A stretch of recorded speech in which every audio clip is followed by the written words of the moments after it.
I wouldn't consider myself either naive or a particularly optimistic person. I don't think I'm either of those. But this is actually an idea. This is one of the only ideas that I've ever found that I really believe to be rock solid. I actually think that it's true. And it's very optimistic because it says you can use your sense of meaning to calibrate your progress through life. But there's rules. You have to aim at the highest possible good that you can conceive. Now, and that's subject to update, because what the hell do you know? But you start by aiming at the star you can see rather than the dimmer one that you can't yet perceive. And then you decide that you're going to do that honestly, right? That's a big decision. So the first decision, I think, in some sense, is a decision of love. You're going to decide that being is worthwhile and that you're going to work for its betterment. And that's a decision that's based on love. And the second decision is based on truth. Having made that decision, you're going to play a straight game. Having made those two decisions, I think that you can allow your sense of meaning to calibrate your pathway. And then what's so interesting is that you hit a state that's as close to paradisal as you're going to hit right away, because being engaged like that, it's better to be engaged in the solution of a complex problem than not to have a problem at all. And that's no different than saying it's better for there to be being than non-being, because being is a problem. And so if you want to have no problems, then you have no being. And you could say, well, being is so miserable that maybe that's the route we should take. And fair enough, but maybe you can have your cake and eat it too. You can have the damn problem. It can be a problem worth solving, and you can be so engaged in solving the problem that it justifies the fact that the problem exists. And then you get to have the problem and the solution at the same time, and maybe that's better than not having the problem at all. And I believe that, because one of the things I have seen, and I've seen this being so interesting when I've been lecturing to people, especially more recently, and this has also manifested itself on YouTube. I'm talking to people a lot about responsibility, and it's young men in particular that seem to be responding to that. And I think that's partly because I think that young women, in some sense, have their responsibility map already laid out for them. It's also less voluntary in some sense for women, because they have more complicated problems to solve in the first part of their life, right? Because they have to get the family problem solved. But whatever. I've been talking in a very delineated manner about responsibility, which is a strange thing to sell to people, but responsibility is what gives your life meaning. And so then you might say, well, then take on ultimate responsibility. And what happens? You have an ultimately meaningful life. And then you might say, well, if your life is ultimately meaningful, it doesn't matter if it's punctuated by tragedy or even predicated on tragedy. It's worth it. And I think that's true. And everything I've seen indicates to me that's true. Every time I get my clients to take on more responsibility, and it isn't an injunction. You're a bad person, you should take on responsibility. It has nothing to do with that. You can define the damn responsibility. It isn't something that someone else should impose on you. It's not a matter of doing what you should do in some abstract manner. It's not that. It's the choice of what game you're going to play. And you can play the game of the seeker, I would say, and if you play that game, then everyone wins. And it's the best game you can play. And so the answer, in some sense, to the tragedy of life, to the catastrophe of life, to the fall, is to adopt the responsibility of mortality that goes along with that, and to play that game maximally. And paradoxically, it's in the willingness to do that the solution emerges. And I have done my best. Every single thing I've talked to you guys about, I have done my best to do what Dostoevsky does in his novels, which is I make a proposition and then I spend months or years trying to figure out if I can take the bloody thing apart, if there's something wrong with it, because I want to find out. I want to hit it with a hammer and see if it breaks. And what I've been trying to do is to tell you all the things that I've gathered, let's say, or laid out or articulated or discovered over the last 30 years that I have not been able to break with the biggest hammer that I could take to them. And I guess that's the fundamental one, is that I believe that the idea that lurks in these images, derived from very different cultures, it's the same idea. Life is suffering. Right. Indisputable. What do you do about that? You voluntarily accept it and then strive to overcome the suffering that's a consequence of that.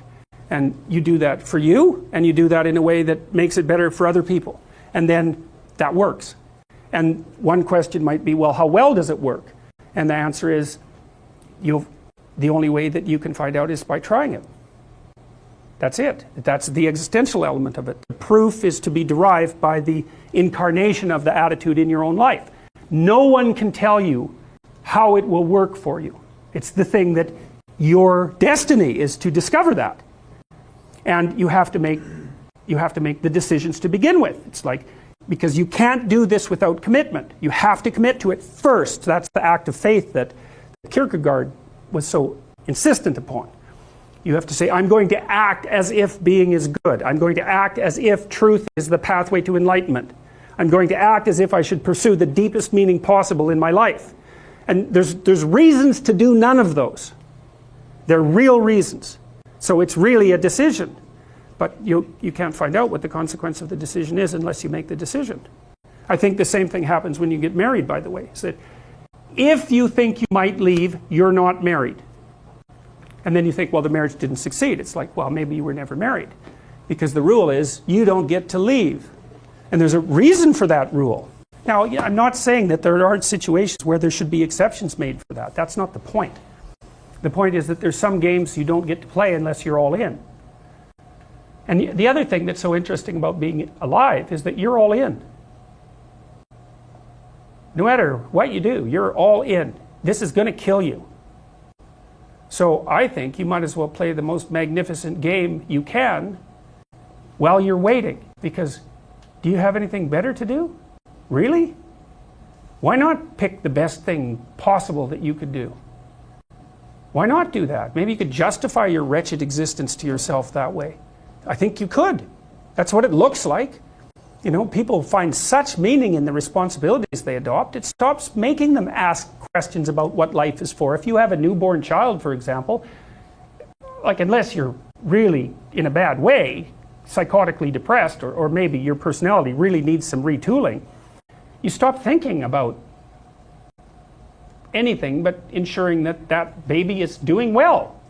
And if someone comes along and asks you an existential question about your commitment to that, the right response is, why are you asking me such stupid questions when this is manifesting itself right in front of your eyes? Like, how blind can you be? That isn't a time for questions about the meaning of life. The answer is right in front of you.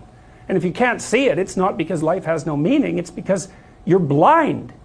I mean, that's what the image of the Virgin Mother and the child is all about. It's like, what's the answer to the meaning of life? Here's an answer.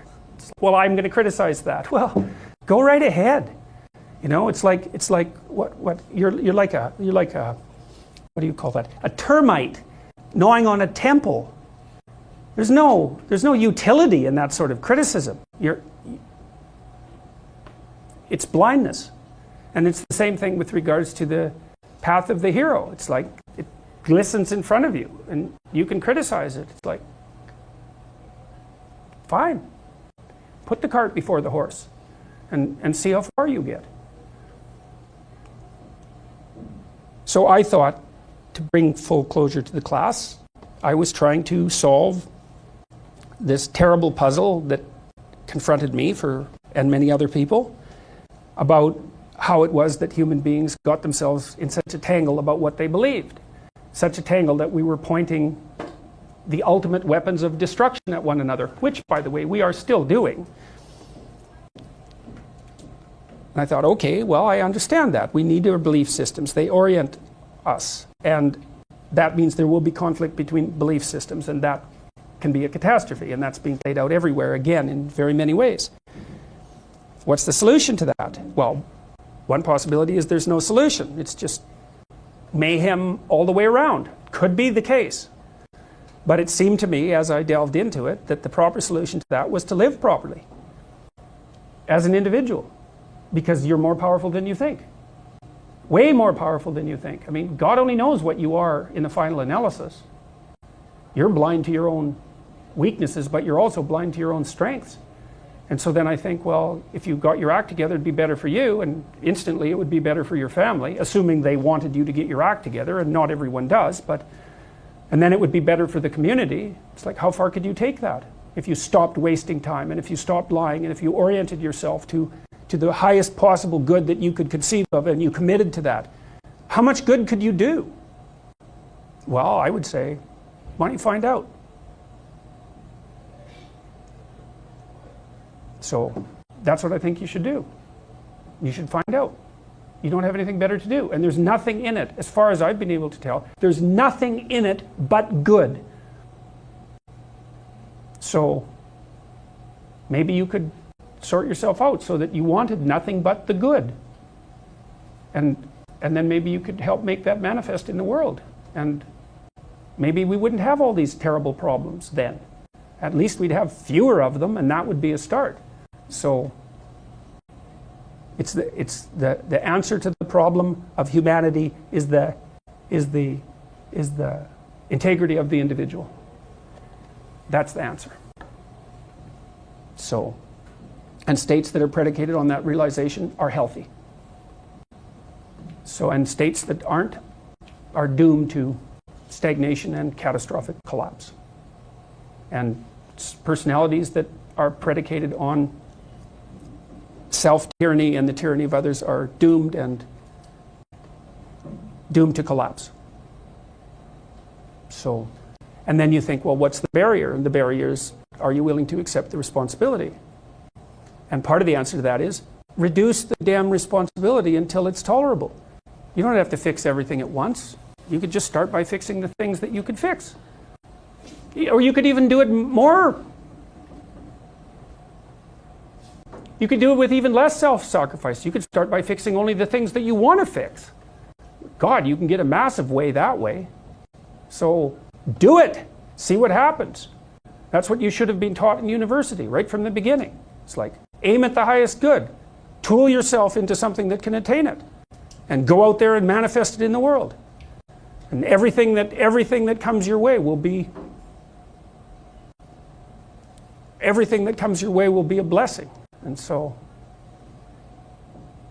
all you have to do is give up your resentment and your hatred. I know that's a hard thing to give up because you have plenty of reason for it. That's probably a good place to stop. So it was a pleasure